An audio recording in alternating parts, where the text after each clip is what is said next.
Yep, I'm serious. Go back and reread the title. I'm just as shocked as you probably are. I'm chronicling my story online to maybe give someone else hope in case they're already stuck in a situation I was. I'm speaking to a few people directly when I say, are you having the same reoccurring dream? The one that feels way too realistic. It's not just a dream. You have a time limit on your life. Sorry to break the news to you on this, but good news. It's not a death sentence. I beat it. Maybe you can too. To the rest of you, let me fill you in on what I'm talking about. Vivid dreams are the worst, no matter what. You could have a wonderful dream, and when it ends, it frustrates you that it wasn't real. On the other hand, a vivid nightmare sticks with you. Countless husbands have been given the cold shoulder over a dream cheating, and many children swear the creature under their bed was right there. But when I tell you my dreams were vivid, please understand that I mean vivid. I can remember the very first night my dreams became vivid. It's not hard to remember what it was like. Though they happened in a different place every time, they all followed a very similar pattern.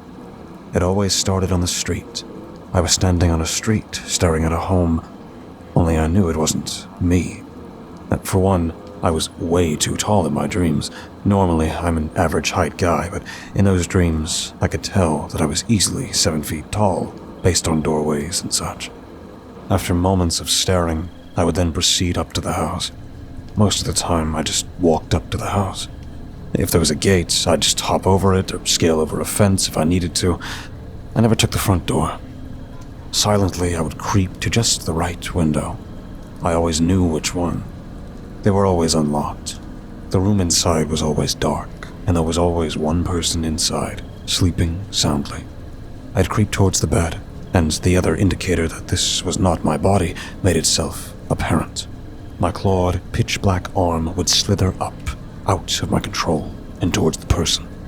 I wished one of these people would wake up and snap me out of my dream. They never did. I'd extend my claw and lightly tap the person's sternum. Nothing more. What followed was a violent fit from the person in their sleep, as if they were choking or having a heart attack.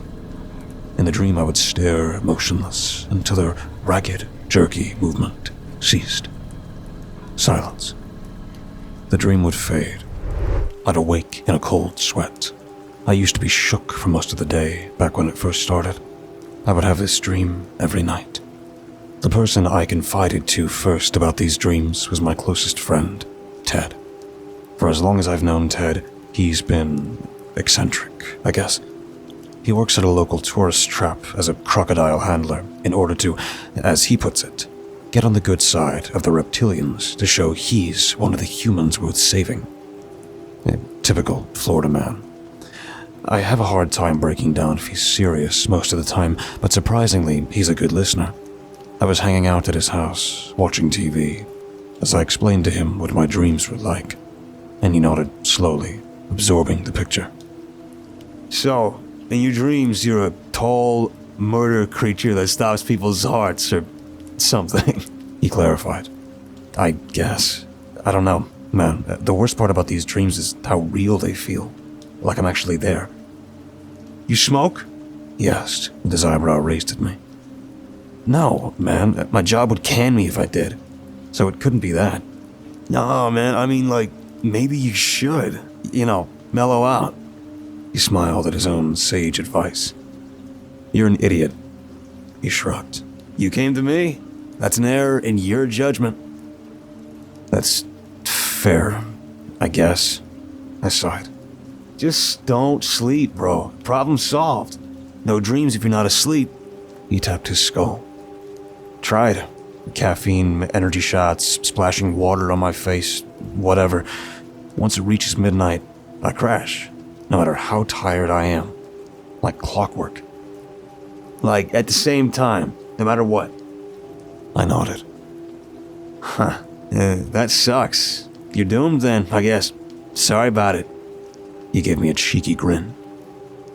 In all seriousness, though, don't they have, sleep doctors? Try one of those. You mean sleep therapy? I muddled over his words. I think that's really for people who have trouble sleeping, but I guess it wouldn't hurt.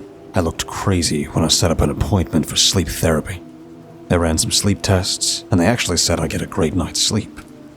The doctor was surprised by my frustration at the results. You want to get less sleep?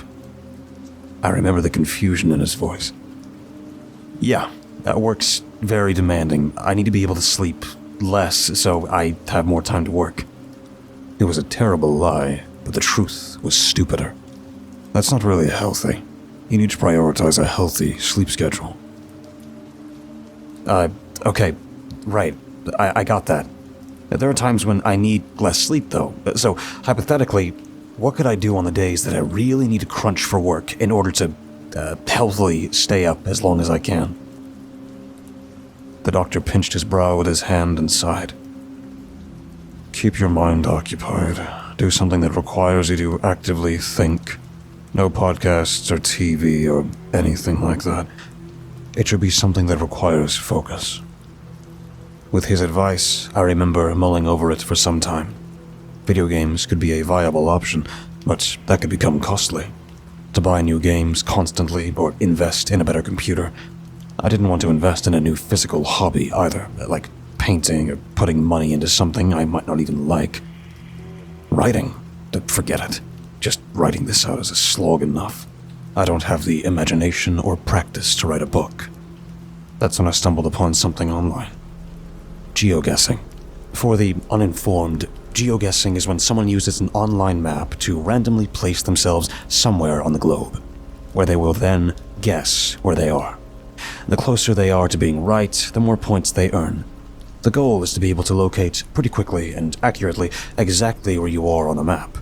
For me, this was perfect. No startup cost, plenty of strategies to learn, and the world is a pretty big place, so there was plenty of variety to keep my mind focused.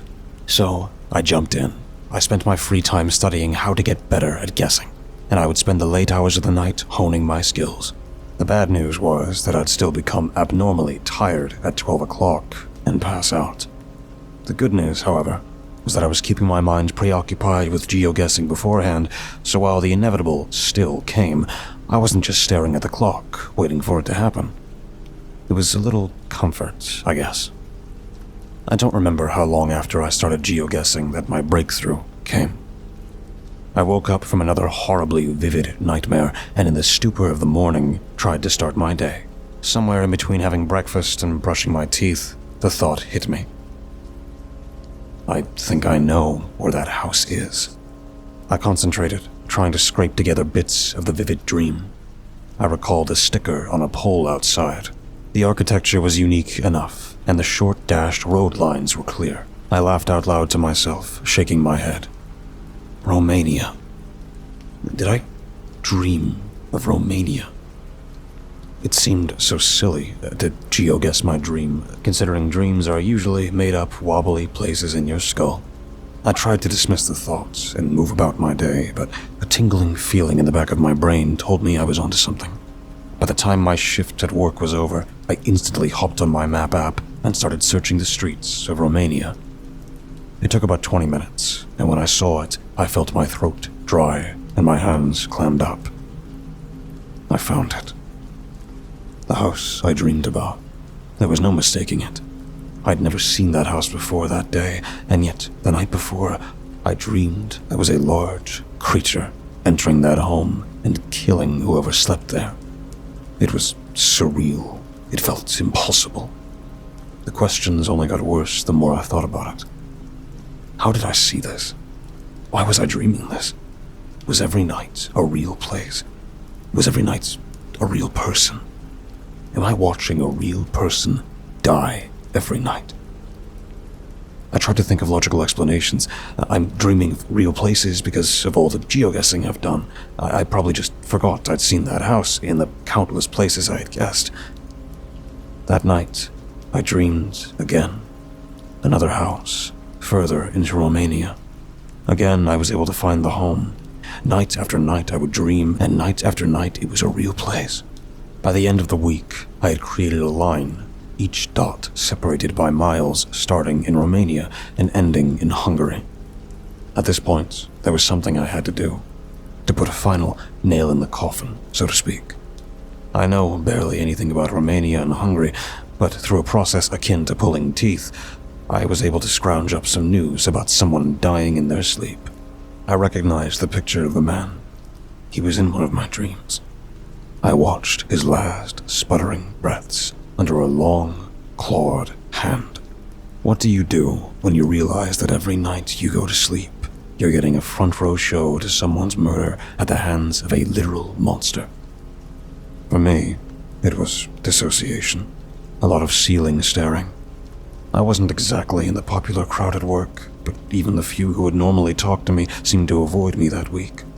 Between my sunken eyes and thousand-yard stares, it was hard to imagine why.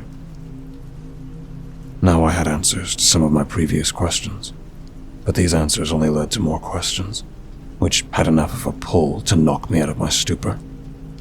The big questions at this point were as follows. 1. Why am I seeing this?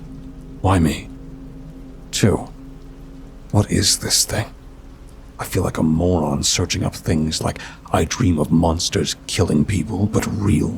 But cut me some slack. I had just found out that monsters were real. Most of my results were a lot of people telling fake stories, pretending they're real. Imaginative, engaging, but not helpful.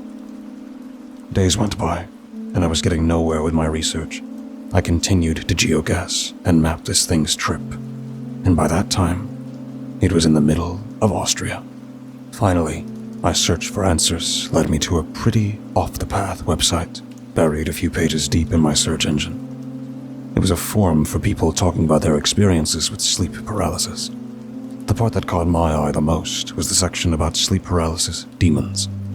In hindsight, it made so much sense. People unable to move, feeling a pressure on their chest, often seeing shadowy creatures. This was it. This website was what I was looking for.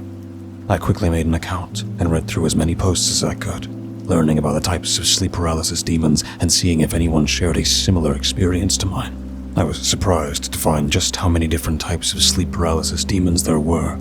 Some saw witches, others saw literal devils on their chest, and some saw shadowy men in the corner of their rooms.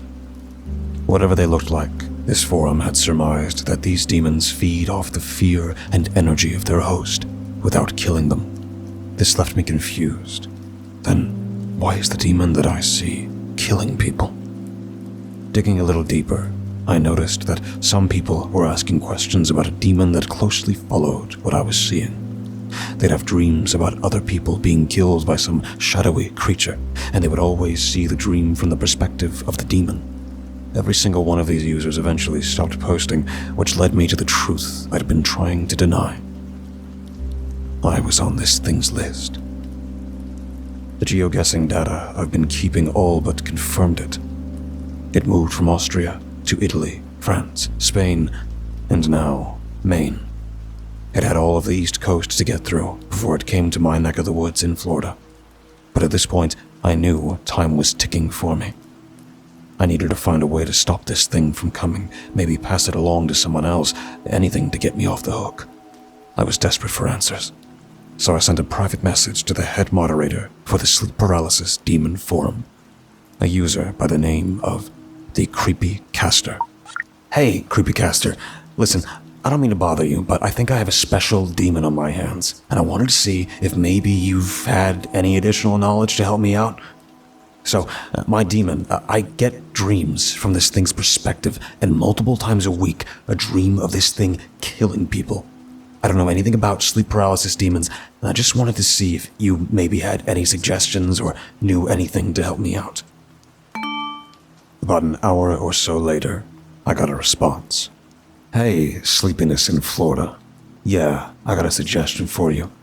If you have any loved ones, say goodbye to them. If what you're saying is true, you've been targeted by the touch of death itself. I came up with a name. I don't know how to put this lightly, so I won't. You're cooked. Anyone who's ever asked about the same thing you're asking about stops posting, and it's probably not because they made friends with the demon. No one's ever killed a sleep paralysis demon before, and there's proof that some out there just kill people. Just look up Sunds, S-U-N-D-S, if you don't believe me. Sorry about your luck. Thanks for being a member of the forum. I reread his message a few times, letting the words sink in. Sure enough, I did look up Sunds, Sudden, Unexpected, Nocturnal Death Syndrome. I laughed bitterly at the thought. Yeah, I solved the unexpected death part. Turns out it's just a demon that likes to torture you before it kills you. Great. A Nobel Prize was in my grasp. The part of his message that stung the worst was the part about loved ones. My parents were long gone. I had no siblings and no love interests in my life. A part of me wondered if that's why I was targeted. I was easy prey. I won't lie, I fell into a state of hopelessness. I continued to track the demon's location as it crawled down the east coast. It was a weird feeling to know that I'm going to die, and at the time, thinking there was nothing I could do about it. The day it all turned around was the day I met up with Ted to say my goodbyes. When I came over, he was out in his backyard, setting up empty cans, gun in hand. Hey Ted, thanks for letting me come over. I really appreciate. Wait, is that Zune? Ted held up the ugly brown and green device. Of course it is. No one tracks outdated tech. This thing works just fine. I shook my head. Alright, whatever. Doesn't matter. I know I've been a little flaky lately, but I was wanting to say goodbye and let you know you can have whatever you want from my house. He paused and raised an eyebrow at me. What? It seems a little out of the blue, don't you think? I simply sighed. My shoulders shuddered. Yeah, well, those dreams I told you about a few weeks ago. Found out I'm being hunted by a demon. It's coming for me soon. Normally, this would get a laugh out of someone, or they'd probably think I'm crazy. Ted, however, just nodded, like we were talking about the weather. Huh. How do you know this? Alright, I'll try to give you the short version. About 45 minutes later, I wrapped up my explanation. So, yeah, it's on the way, and there's nothing I can do about it. So I wanted to give you some closure before it gets here. There was a heavy silence from Ted as he digested my words. Finally, he shrugged. You ain't dead yet. Actually, I think you have the best chance of taking this thing out. Somehow, despite me being the one approaching him with this crazy information, now I was the one flummoxed. Did you zone out on what I was saying, dude? He shook his head. No, heard every word. So your boy's coming to get you, 'cause you live alone. But you have an advantage that no one else has. You know it's real, and you know where it is. I bet every poor guy who died before you didn't know it was too late until they saw themselves in the eyes of the demon. But you came prepared. Prepared how? I'll be paralyzed. What, you want me to set up some marbles by the window so at least I can see this thing stumble over before it kills me? Ted laughed. Funny, but no. And it's just pretty simple, bro. He aimed his shotgun at his makeshift target practice and let off a loud shot, bits of can shredding into the air. We shoot it with a gun. I was frustrated with Ted. Shoot it. Do you hear yourself? Just shoot the demon, like it's that easy. The guy online said no one has killed one of these before. Yeah, dude, 'cause no one knew it was coming before. You think people who were dying to this thing in the Middle Ages were geo-guessing the location of demons? Hell, man, they didn't even know they should wash their hands. I bet they just wake up and say, yep, Pa died in his sleep because his humors were out of whack, or some garbage like that. He held up a shotgun slug. We can make history here. Be the first to bag a demon. Like I said, you ain't dead yet, so let's make a plan to keep it that way. We spent hours going over what could potentially be a way to save me. It felt ridiculous, but Ted was right. I might have been the first person to know where this thing was. It might have been just the knowledge we needed in order to actually do something about it. That night, when I left with a plan, there was still a bit of unease. But at that point, what other option did I have? Each morning, I continued to track where the creature was the night before. Once I reached Georgia, I remember letting Ted know that it was close, and that the plan was on. I'll never forget the night I saw my own house in the dream. I was so used to seeing all these different houses, and once inside, the different faces. But here I was, in front of my own home, the cicadas buzzing in the trees on a humid summer night. There was a moment of fear that went through me. What if this doesn't go right? What if this demon is linked to my mind and knows what we have planned for it? It was useless to think about these what-ifs at the time. The demon was already in motion. I watched from its eyes as it approached my bedroom window. There, it stared down at me. I was staring at my own self, fast asleep in the bed. I watched the demon's hands grasp the base of the windowsill and slowly creep their way inside. Its eyes were locked onto my sleeping frame the whole time, just as I had hoped. It moved its way to the side of the bed, no sound of footsteps, despite its towering frame. This was it. Do or die. The silence of the room was broken by the simple sound of a shotgun being racked. The demon's vision spun, and there, tucked in the corner of the room, was my buddy, Ted, with a shotgun at the ready. He smiled. "Buenos dias, you ugly mother..." I don't know if it was the sound of the shotgun or the slug hitting the demon directly in the chest that woke me up, but in an instant, my vision shifted from the demon's point of view to my own, as I stared at the lumbering nightmare creature in my room. It had a solid shape, though slightly fuzzy at its edges, like when you squint looking at a light. I didn't have much time to sit in bed and admire my new friend. It was time to act. I grabbed the snare on a pole from under the covers. Ted's work let him keep most of his equipment, and quickly looped the snare around this thing's neck to hold it in place for another shot without letting it get near us with its hands. I was able to bring the demon down to its knees as it struggled, letting Ted line up a shot directly for its dome. Black tar leaked from the hole in the middle of its chest. "Now, Ted, now!" Another rack of the shotgun.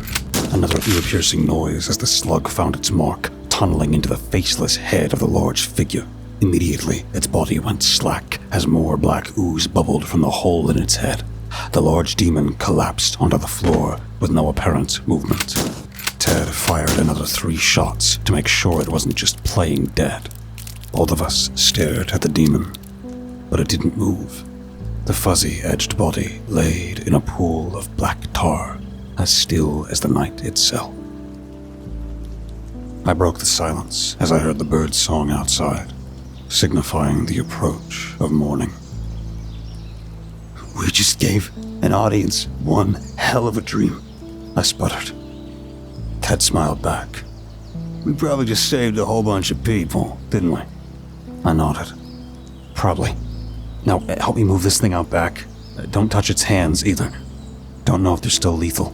We dragged that thing out to my backyard and buried it in a hole we finished digging a week or so earlier. I haven't had a dream since.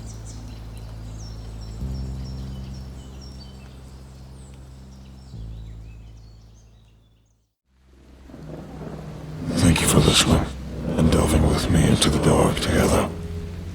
Please remember to leave a thumbs up and subscribe if you feel so inclined. The more engagement this video gets, the more YouTube will push my content to others. Thus, the following will grow. All stories read in this channel will be available on Spotify, iTunes, and just about everywhere else. Links in the description. Thank you for listening and feeding the cause. We'll be seeing you